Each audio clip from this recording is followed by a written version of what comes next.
Il y a 6 mois, débutait en Tunisie et en Égypte ce que l'on a fini par appeler le printemps arabe. À l'origine de la vague de révolte, l'acte désespéré d'un marchand de fruits qui s'est immolé en Tunisie le 17 décembre dernier. À chaque fois, une colère commune, le sentiment d'injustice. Tout est parti de frustrations économiques accumulées depuis des années, même dans des pays qui s'en sortaient plutôt bien, comme l'Égypte. Beaucoup de gens ont eu l'impression de faire face à des gouvernements corrompus qui ne partageaient pas les fruits de la croissance.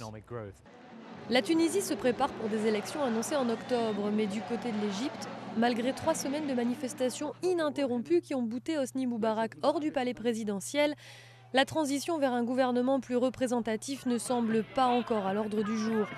Mais les Égyptiens n'ont pas perdu espoir. 6 mois après la révolution, tout n'est pas réglé bien sûr, mais déjà beaucoup de choses ont changé. Après l'Égypte, les révoltes ont gagné le monde arabe. Mais jusqu'à ce jour, les leaders de la Libye, de la Syrie et du Bahreïn ont refusé de démissionner, matant brutalement les protestations du peuple. Et malgré des aspirations communes, le résultat des révoltes est très différent d'un pays à l'autre. Tous ces pays ont été gérés autocratiquement pendant si longtemps avec des dirigeants militaires très puissants. Alors la transition ne peut pas se faire directement.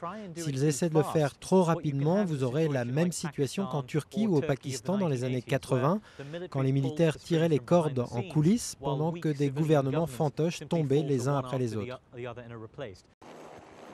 En Libye, les rebelles soutenus par les forces aériennes de l'OTAN continuent à se battre pour mettre fin au règne de plus de 40 ans de Kadhafi. En revanche, en Syrie, au Bahreïn et au Yémen, il n'y a toujours aucun consensus international concernant une intervention. Les mouvements démocratiques qui ont donc été très affaiblis. Les révolutions peuvent certes s'étendre encore à d'autres pays, mais les 6 derniers mois ont démontré que leur succès n'est pas garanti.